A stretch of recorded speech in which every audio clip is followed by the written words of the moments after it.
La grande table des idées avec mes invités tout de suite, Carlos Moreno et Ariela Mazmounji. Bienvenue à tous, on est ensemble jusqu'à 13h30.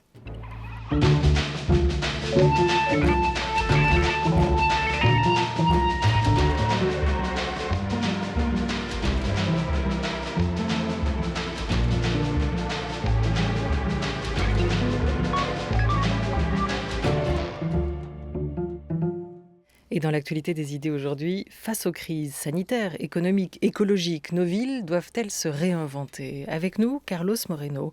Il est directeur scientifique et cofondateur de la chaire Entrepreneuriat, Territoire, Innovation, rattaché à l'Université Paris Panthéon-Sorbonne, où il enseigne également. Il est l'auteur aux éditions de l'Observatoire de droit de cité de la ville monde à la ville du quart d'heure, qui a su s'entourer lui-même, Carlos Moreno, puisque cet essai de philosophie urbaine est préfacé par Richard Sennett et postfacé par Saskia Sassen et agrémenté d'un texte du sociologue Edgar Morin. La ville du quart d'heure, c'est un concept qui a inspiré la maire de Paris lors de sa campagne de 2020, déjà expérimentée à Bruxelles. On va tout de suite écouter le bourgmestre socialiste de la ville, Philippe Close. Alors, on a un projet qu'on a résumé à ce qu'on appelle la ville à 10 minutes. Donc, c'est-à-dire qu'on se dit que les gens vont venir habiter en ville, et ça marche, puisqu'on a un boom démographique à Bruxelles. La ville à 10 minutes, c'est quoi? C'est se dire qu'à côté de chez vous, vous devez avoir une crèche, une école, un centre sportif, un centre culturel, des magasins de proximité, un espace vert, des transports en commun. Si vous avez ça à 10 minutes à pied de chez vous, ou à un quart d'heure, eh bien, vous êtes équipé, vous limitez vos déplacements, vous avez une densité qui vous permet justement de vivre tout autour de chez vous, vous recréez une vie de quartier, et c'est ce que nous faisons à la ville de Bruxelles. Notre premier budget, c'est l'enseignement. On pense que l'alpha et l'oméga de nos politiques, ce sont les écoles. On construit énormément d'écoles à la ville de Bruxelles qui d'ailleurs servent les autres communes. Il n'y a pas que des habitants de la ville de Bruxelles qui fréquentent nos écoles. Eh bien, on continue à investir pour donner envie, justement. Et cette confiance, on nous le rend bien et les chiffres sont là. Les gens reviennent vivre en ville. Bonjour Carlos Moreno. Bonjour. Comment résumer la ville du quart d'heure en moins d'un quart d'heure? Là, le maire de Bruxelles a quand même tenté sa chance. Il a dit peut-être pas l'essentiel, mais en tout cas une grande partie de ce qui fait peut-être cette ville du quart d'heure. Il serait intéressant, et j'imagine que vous allez aussi entrer dans cette définition par cette association que vous faites avec le chrono-urbanisme, cette nouvelle approche de l'aménagement des villes. Alors pour vous, qu'est-ce qu'on doit retenir de cette idée de ville du quart d'heure? Tout à fait, Olivia. Merci beaucoup pour cette invitation.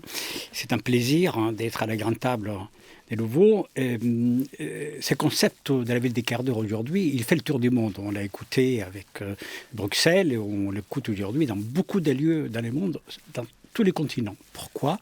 Parce qu'en fait, il résume une attente aujourd'hui, au moment où nous vivons une double menace. Le changement climatique, qui nous oblige à avoir des gestes bas carbone, et le Covid, qui nous oblige donc à prendre des distances physiques, mais qui nous oblige également à maintenir une intensité sociale. Donc je le résume par un mot qui est la proximité heureuse dans une ville multicentrique, une ville dans laquelle on n'a plus un centre fonctionnel et des activités segmentées, mais une ville dans laquelle on peut avoir partout des services de proximité pour créer beaucoup plus d'activités économiques, beaucoup plus de liens sociaux, de comportements écologiques avec moins de mobilité obligée et une qualité de vie qui s'améliore par cette capacité à rendre la ville vivante, vibrante. Oui, en gros, on change quand même d'échelle. C'est-à-dire qu'on peut commencer par penser par quartier, imaginer, du coup, comme les villes sont aujourd'hui polycentriques, vous l'évoquiez, avec plusieurs centres, penser des villes dans la ville. C'est comme ça que ça va se passer.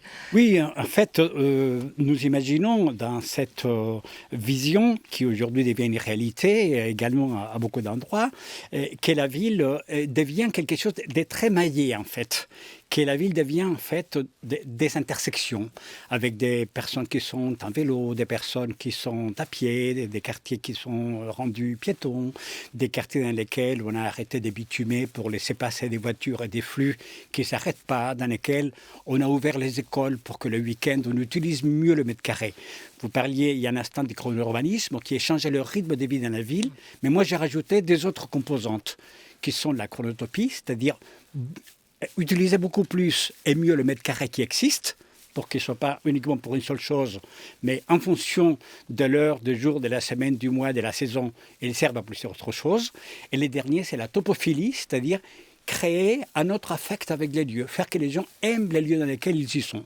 Et donc, ce n'est pas une collection des villages dans la ville, on n'assigne personne à résidence dans un quart d'heure. Au contraire, on vient irriguer la ville des vies un peu partout et non pas à certains moments et dans certaines heures. Alors, quelles sont les 6 fonctions sociales essentielles à retrouver à moins d'un quart d'heure de chez soi? On entendait le bourgmestre de Bruxelles insister beaucoup sur l'importance de l'éducation, hein, du budget qu'ils avaient pu mettre dans ce domaine. Il y en a 5 autres. Exactement, on a passé beaucoup de temps dans mon équipe de recherche à définir ce qu'on appelle les fonctions sociales urbaines ou territoriales, parce que ça s'applique aussi ailleurs que dans les villes compactes. Et donc on s'est arrêté sur ces 6 choses fondamentales qui sont habiter dans des conditions dignes, travailler donc au plus près de chez soi, s'approvisionner donc de manière saine en faisant des circuits le plus courts possible, se soigner, santé physique et mentale, et on voit l'importance que ça a aujourd'hui, s'éduquer, accéder donc aux éducation, formation, culture, et les loisirs pour accéder aux espaces de détente et qu'on doit avoir tous près de chez soi. Donc ces 6 fonctions sociales nous paraissent être au cœur de ce que nous appelons la haute qualité de vie urbaine ou territoriale. Et les savoir dans un rayon d'un quart d'heure à pied ou en vélo, en zone compacte, ou une demi-heure quand on est dans des densités moyennes ou basses, ça permet effectivement de créer ce que nous appelons la proximité heureuse. Est-ce qu'il n'y a pas un risque à privilégier la densité, une forme de densité sur la distance, et donc autrement dit une forme de concentration de toutes ces activités des personnes? Richard Sennett, que vous citiez effectivement dans la préface, me disait, il a écrit dans cette préface, dans les villes, la densité est une vertu et la distance est un vice. Mais en fait, il y a un fantasme souvent chez les gens qui habitent en ville, qui est confondre densité et promiscuité. La promiscuité, c'est le fait de vivre entassés les uns sur les autres sans des surfaces qui permettent un épanouissement à tous et chacun. Donc moi, dans mon livre, je présente ce que nous appelons la densité organique. La densité organique, c'est la capacité à avoir une masse critique pour avoir une somme de services qui sont à proximité. Et donc il faut cette masse critique donc, d'habitat, mais elle est organique parce qu'on vient donner suffisamment de mètres carrés aux uns et aux autres pour ne pas être donc, avec cette impression de promiscuité. Et en plus, on utilise des matériaux nobles, des matériaux comme le bois, on utilise l'éclairage naturel, on utilise la ventilation naturelle et les habitats reposent sur ce que nous appelons des connecteurs verts, c'est-à-dire des surfaces vertes sur lesquelles donc, on peut avoir cette capacité à ressentir donc, beaucoup plus d'espace pour soi, même si nous avons la densité indispensable pour vivre correctement. Densité organique et non promiscuité, c'est un élément clé de notre proposition. Oui, et ce que dit aussi Richard Sennett dans cette préface, mais globalement dans l'ensemble de ses travaux, c'est que pour lui, la distance est un vice, pas simplement par le temps qu'on va pouvoir lui consacrer à parcourir cette distance, mais aussi parce qu'elle est synonyme d'inégalité, de fracture, elle fige les identités. La distance, en fait, sépare, hein, à ses yeux, elle sépare les classes, les races, les cultures, tout ça dans l'espace. Hein. Il l'a dit extrêmement clairement, et c'est le constat dans toutes les villes. Donc aujourd'hui, je pars du principe, et ce n'est pas qu'une hypothèse, c'est un constat, que les villes sont très fortement segmentées, que l'urbanisme moderne est ségrégatif au niveau spatial, au niveau urbain, au niveau économique et au niveau social. L'urbanisme moderne. L'urbanisme moderne. Donc après la guerre, on est rentré dans une période de productivisme avec son pendant de consommation des masses et qui a donné lieu à des morceaux entiers de la ville qui sont façonnés pour une seule activité extrêmement précise, donc ségrégative. À Paris, à l'ouest, on a la Défense, on travaille. Au nord-est, on a les quartiers populaires. Au sud, dans la banlieue, on a les classes moyennes. Au centre, on a les centres historiques, centres administratifs. Dans les 8e, donc entre les centres et l'ouest, on a les quartiers ambassades, des quartiers institutionnels.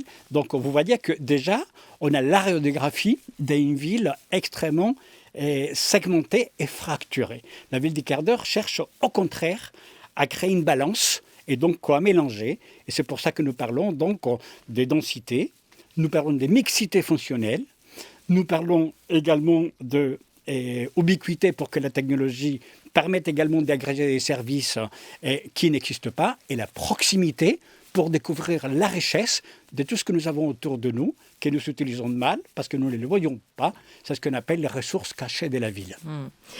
13h05 sur France Culture, avec nous, Carlos Moreno, l'architecte urbaniste Ariela Masbounji. Elle dirige le Grand Prix de l'urbanisme, attribué l'an dernier, en 2020, à Jacqueline Hosty. Elle a porté l'action Projet urbain au sein de l'administration en charge de l'urbanisme. Elle est l'auteur de Le plaisir de l'urbanisme, paru aux éditions Parenthèse. Et vous êtes avec nous, Ariela Masbounji, en direct des Alpes-Maritimes. Bonjour à vous. Bonjour. Merci de nous rejoindre dans cette discussion où il va être question évidemment de crise sanitaire. Les plus citadins d'entre nous, les plus urbains, ceux qui manifestent le plus d'affect à l'égard de leur ville, même ceux-là, les plus jusqu'au-boutistes, ont été quand même sérieusement ébranlés dans leur amour pour la ville par cette crise sanitaire qui semble avoir réduit la ville à l'essentiel ou à pas grand-chose ces derniers temps. Notre relation à la ville a beaucoup évolué. Est-ce que vous diriez, vous, Ariela Masbounji, que la crise du Covid est aussi une crise de la ville ? Alors, il y a eu beaucoup de prophètes qui ont annoncé la fin des villes. Alors moi, je serais très très prudente parce que nous sommes dans une période mouvante et qu'il est très intéressant d'observer ce qui se passe. La plupart de nos concitoyens rêvent d'aller prendre un café sur une terrasse en ville. Donc le plaisir de la ville est une chose incommensurable et non reproductible chez soi, voire à la campagne. Donc moi, je ne suis pas sûre qu'il y ait une crise de la ville. Il y a une crise, comme l'a dit Carlos Moreno, de fragmentation. Il y a une crise des inégalités, qu'on a vu à quel point les gens qui vivaient dans des conditions serrées, avec des petits logements, dans endroits dépourvus d'espaces verts, d'espaces publics et d'aménités urbaines, ont souffert infiniment plus que les autres. Donc je crois que cette crise pandémique est à la fois non pas vraiment un révélateur, mais un accentuateur de tendances et nous amène à réfléchir à la ville de demain, la ville désirable. Oui, c'est-à-dire qu'elle révèle des problèmes, alors, si vous souhaitez... des problèmes déjà existants, d'une certaine manière. Elle révèle des problèmes existants. Par exemple, on a beaucoup parlé du départ des villes à cause de la densité.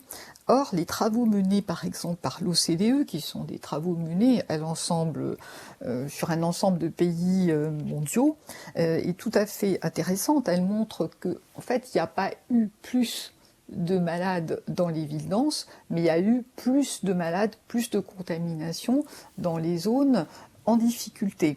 Donc la densité n'est pas forcément un facteur de pandémie, loin de là. Et d'autre part, on a parlé du départ des villes. Alors le départ des villes, il n'est pas récent. Et j'insiste là-dessus, il y a des spécialistes beaucoup plus pertinents que moi qui pourraient l'expliquer. Mais le départ des grandes villes est beaucoup plus lié à la montée des prix qu'à la pandémie. Et ça n'est pas récent. Récemment, les enquêtes faites par l'Express ou autres ont montré que les villes désirables sont des villes comme Angers. C'est incroyable, voire Clermont-Ferrand. Pourquoi ? Parce qu'on peut se loger très bien en achetant un logement pour 200 000 €, alors qu'à Paris, on n'a pas une chambre de bonne pour ce prix-là. Donc, cette fuite des villes est plus liée à la montée des prix, d'une part, et d'autre part, elle est transitoire, parce qu'on n'habite pas en ville seulement par choix, mais par obligation, parce qu'on a les bienfaits de la proximité dont Carlos a parlé, on a le travail, même si le télétravail va se développer, il y a quand même une attractivité des villes, une offre culturelle, une offre d'emploi, une offre de rencontres qui est imbattable. Carlos, par contre, ça ouvre des perspectives à, moi, ce que j'appelle, et c'est mon nouveau sujet de recherche, les territoires oubliés, les territoires éloignés, qui souffrent en France et ailleurs, en Italie, en Espagne, au Portugal et ailleurs. Ça ouvre des perspectives pour créer aussi la ville du quart d'heure, dans la proximité, parce que la montée du télétravail pourra peut-être nous aider à reconquérir les villages, L'aide de l'État, par exemple, à développer les 1000 cafés, moi, me fait fantasmer. Je me dis, on pourrait imaginer que se créent dans les villages des cafés, des tiers-lieux, avec du coworking, qu'on réhabilite les maisons du village, qu'elles deviennent habitables, et que ces personnes puissent se déplacer de temps en temps dans les villes, aller voir la maison mère. Et on pourrait imaginer des sortes d'utopies de la revitalisation des villages français. Vous pouvez acheter une église pour 1 euro, donc vous pouvez installer un coworking dans une église pour pas cher. Voilà, ça c'est peut-être l'avenir de nos sociabilités et du travail, s'installer dans des églises. Carlos Moreno, vous êtes, vous, d'accord avec cette idée que de toute façon, c'est pas la densité qui a fait l'épidémie et vous reprenez, à titre d'exemple, Bergame, l'Italie, cet épicentre du drame, n'est pas né dans les plus grandes villes italiennes, n'est pas né à Rome, n'est pas né non plus directement à Milan ou à Naples, mais bien au nord de l'Italie, dans des régions beaucoup moins denses. Ce que vous dites, et ça c'est intéressant, c'est que c'est aussi, plutôt qu'une crise de la ville ou une crise de l'urbain, une crise de nos manières d'habiter dans ce monde contemporain, nos manières aussi d'être mobiles et urbanisés. Tout à fait. Et si on regarde en France, il y a 1 an, c'était à Creil, et par la suite, une explosion dans un tout petit village, donc dans les Bas-Rhin, avec un rassemblement d'évangélistes. Donc, et à Bergame, donc, j'ai travaillé avec l'équipe des chercheurs qui ont souligné le rôle de la pendularité entre Bergame et Milano dans le transport du virus par et justement notre manière de travailler, notre manière de produire, notre manière de consommer. Donc la pandémie du Covid-19, je travaille depuis exactement donc 1 an. J'ai commencé à travailler le 22 janvier quand tu as eu la première signal d'alarme donc en Chine.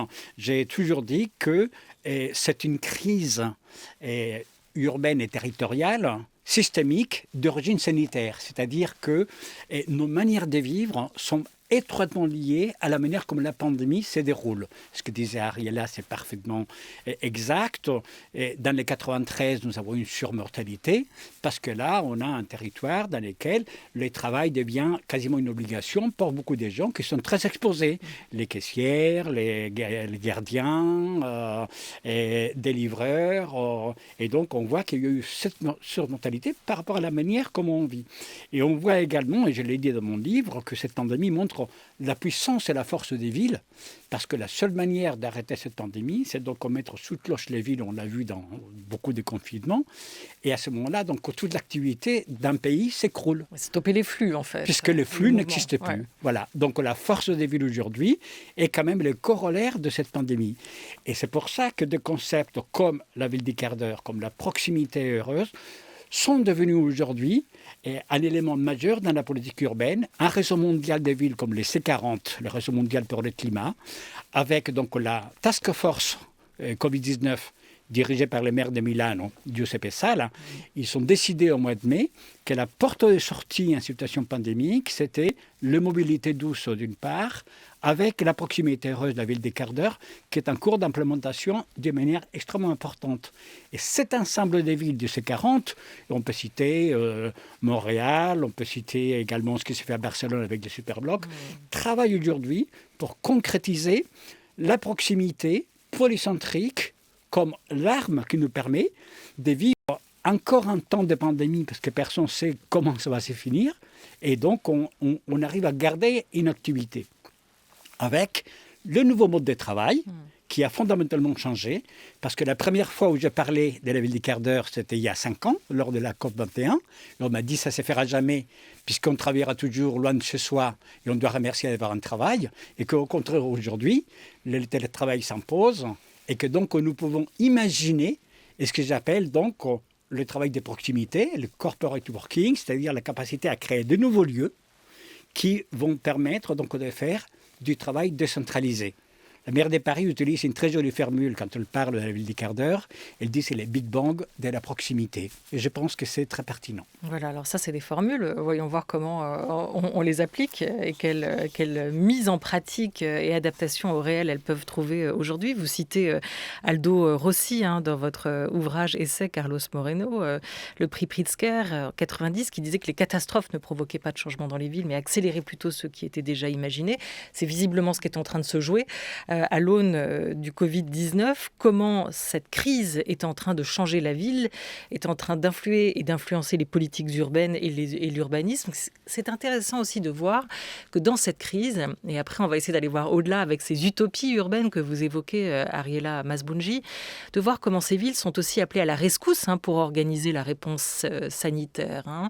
On a espéré ou attendu des villes, je ne sais pas si à vos yeux elles l'ont été pour la plupart, des villes stratèges sur ces questions-là.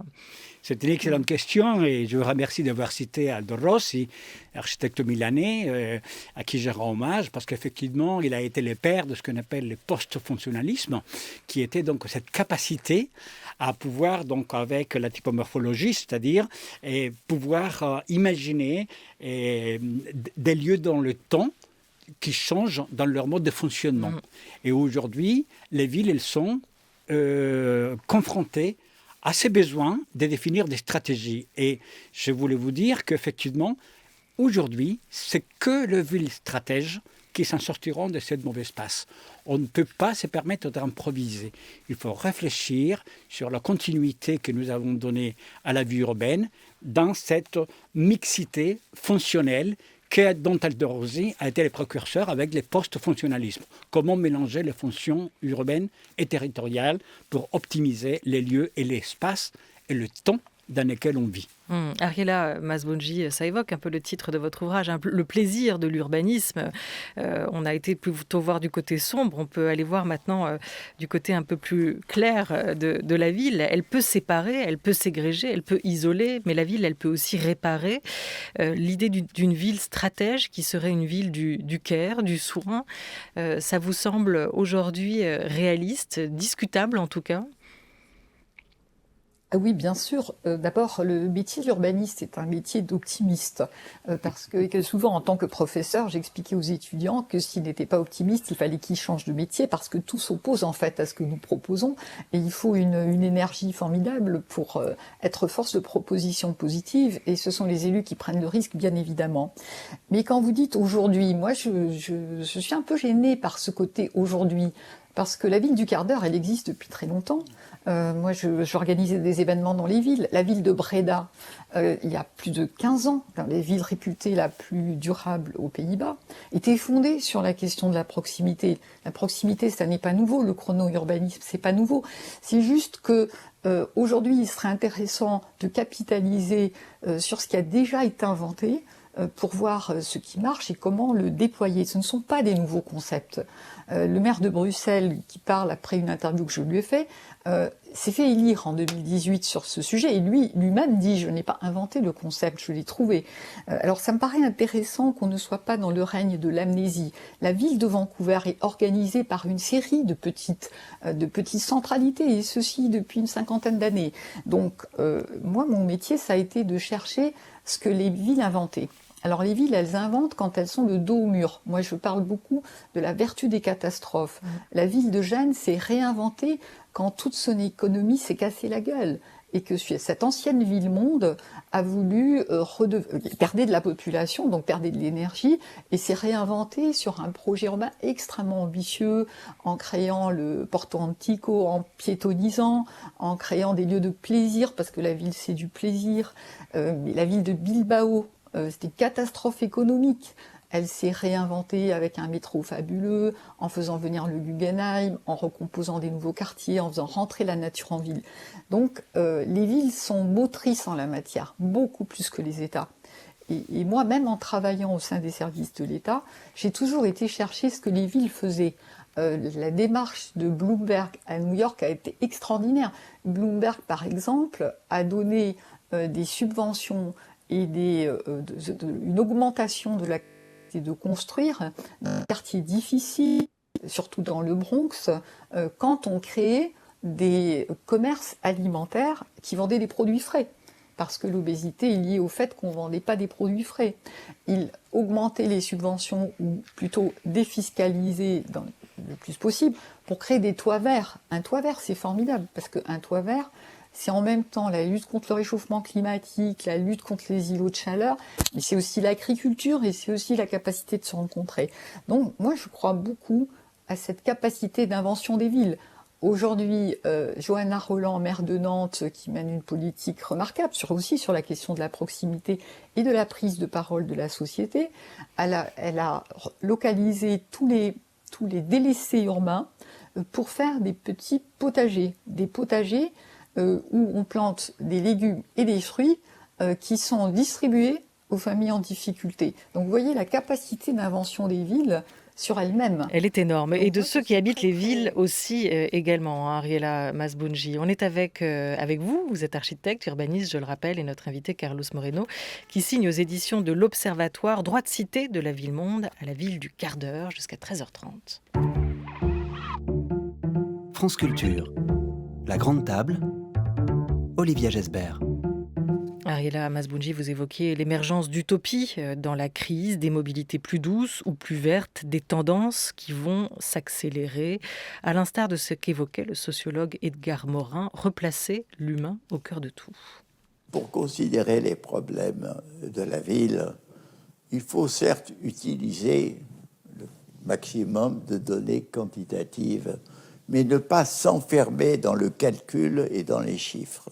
Le calcul et les chiffres ne montrent qu'un aspect extérieur des problèmes humains, parce que le calcul est incapable de concevoir le bonheur, la souffrance, le malheur, le désir, la haine, enfin tout ce qui est la vie, tout ce qui sont les sentiments, tout ce qui fait notre propre vie. La grande métropole tend à perdre la convivialité, sauf dans certains petits îlots, des petits quartiers, des petits coins, mais tout le reste tend à devenir inhumain, justement. Il n'y a pas de courtoisie, les gens se bousculent. Donc, si vous voulez, il faut lutter contre une inhumanité urbaine, mais il faut comprendre les besoins humains. La préoccupation de l'humain doit être primordiale. Et justement, le propre de la pensée complexe, c'est qu'une fois que vous voyez tous les aspects d'un phénomène, vous mettez au centre le problème humain. Voilà, c'est vous qui avez, Carlos Moreno, rencontré Edgar Morin et qui vous a parlé de sa conception de la ville, de la pensée, la pensée complexe qu'il a théorisée, appliquée à la ville. Vous vous êtes inspiré aussi de son appel à la proximité. Tout à fait.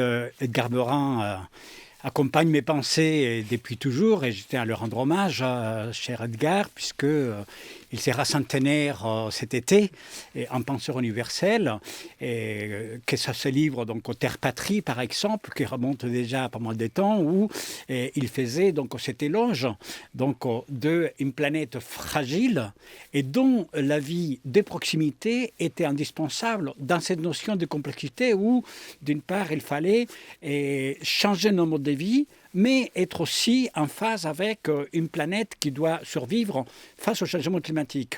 Et Edgar, dans cette conversation qu'on a eue chez moi, donc un enregistrement absolument remarquable sur les problématiques urbaines, Edgar, il dit « L'humain est dans la ville et la ville est dans l'humain ». Et cette double compréhension de l'interpénétration qui existe, qui n'est pas seulement des dépendances, mais des réactions, est nécessaire pour proposer de nouveaux schémas. Donc la question, elle n'est pas si on a inventé ou pas la ville des quarts d'heure. La question, c'est comment on actualise en 2020 face aux nouveaux enjeux que nous avons aujourd'hui. D'une part, les changements climatiques, d'autre part, la santé et les nouvelles technologies. Il y a 50 ans, il n'y avait pas de nouvelles technologies. Je remonte à Jane Jacobs, puisque c'est ma source d'inspiration. Il y a la géographie du temps des Suédois. Il y a les travaux de New Urbanism donc, à Chicago. Il y a François Hacher en France, Luc Gdansky, mon ami, qui travaille sur le chrono-urbanisme.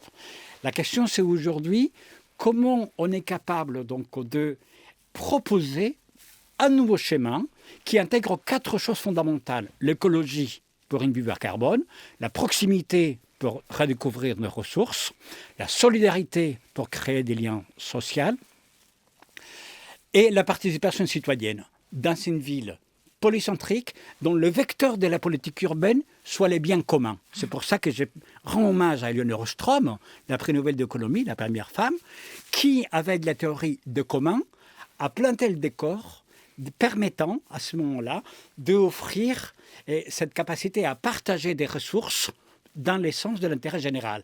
Mais les piliers aujourd'hui sont bien là. Écologie, proximité, solidarité, participation pour une ville polycentrique avec des nouveaux usages. Voilà, cette idée de terre-patrie développée par Edgar Morin avec la promotion à faire de façon démondialisante de la proximité par l'artisanat, par l'alimentation, par les commerces, par le maraîchage périurbain, de recréer ces communautés. Mais tout ça, il ne faut pas que ça chope ou que ça bloque sur une réalité qui est celle de l'immobilier. Comment créer des espaces d'inventivité, de solidarité, des nouveaux espaces, de nouveaux communs, si l'immobilier continue à résister à ces nouvelles tendances et à ces utopies. C'est pour ça que c'est essentiel d'intégrer la théorie des communs et des communs urbains dans cette philosophie de la proximité heureuse. Parce que sans le commun urbain, nous allons de nouveau vers la gentrification et une nouvelle ségrégation urbaine. Le commun urbain, ça doit être une politique urbaine. C'est le cas de ce qui est appliqué dans plusieurs villes dans le monde qui adhèrent à cette vision. Parce que, par exemple, avec le commun urbain, on peut créer des outils financiers et de gestion des mètres carrés qui permettent de les soustraire des marchés spéculatifs immobiliers, par exemple pour le louer au commerce, au petit commerce, aux libraires, aux galeries, qui n'ont pas un modèle de rentabilité trop important et qui du coup ne peuvent pas voir le jour s'il n'y a pas une politique de régulation. Donc le commun urbain, c'est une démarche de régulation pour pouvoir ne pas être dans une logique spéculative du marché immobilier, mais dans une logique d'apaisement pour que la ville soit multiservicielle. Voilà, vous l'avez dit aussi, Ariela Masbounji, on ne va pas tous fuir les villes. Il ne va pas y avoir d'exode massif malgré ou à la faveur de cette crise sanitaire. La ville reste aujourd'hui à l'avant-garde du développement durable. Ça paraît contradictoire, on pense ville, pollution, etc. Mais au contraire, c'est aussi là que ça se joue, qu'il y a des innovations, des vraies choses à inventer. Oui, absolument. Et l'innovation principale serait d'être plus ouvert à l'intervention de l'usager, à l'intervention des associations. En France, on est très top-down. Et depuis assez peu de temps, on commence à avoir des mouvements comme il en existe en Espagne, comme il en existe aux Pays-Bas et comme il en existe en Allemagne. Et il faut donner droit de cité à cette inventivité sociale qui est extraordinaire. Et je suis d'accord avec Carlos, mais tout s'oppose à la mise en œuvre de ce genre de choses à cause de ce qu'on appelle la logique en silo dont il faut sortir. Pour ça, on a besoin d'une part croissante de l'intervention de la société civile et lui faire place et rendre, par exemple, tout l'urbanisme tactique, l'urbanisme temporaire rentable, ce qui n'est pas aujourd'hui, et aussi avoir des élus qui acceptent de ne pas se faire réélire en prenant des décisions très fortes, parce que le seul moyen de lutter contre les logiques sectorielles et de réaliser ces utopies, c'est un engagement puissant des élus pour que ce soit possible. Sans cela, on n'y arrivera pas. Voilà, c'est des choix politiques et d'insister l'un et l'autre sur la proximité physique qui ne doit pas être remplacée totalement par la proximité numérique, les dangers du numérique, la fragmentation, la surveillance. Et Richard Sennett qui nous en parlait très bien autour de cette grande table à l'occasion de la parution de son livre « Bâtir et habiter ». Je vous invite à réécouter cette émission si vous le pouvez, si vous le souhaitez. Un grand merci à vous, Ariela Masbounji. Merci beaucoup à vous, Carlos Moreno. Je rappelle le titre de votre livre, Droit de cité. Il vient de paraître aux éditions de l'Observatoire avec une version numérique qui regroupe aussi vos réflexions autour du Covid-19, vie urbaine et proximité à l'heure du Covid-19. C'est un livre numérique publié aux éditions de l'Observatoire. Un grand merci à toute l'équipe de La Grande Table, à Jean Bulot et Laura Dutèche-Pérez pour La Grande Table des idées, à Oriane Delacroix et Henri Leblanc pour La Grande Table Culture, avec l'aide précieuse aujourd'hui de Cathy Renaud. À la réalisation, Thomas Beau, avec Jean-Guilain Mège. Très bel après-midi à tous sur France Culture.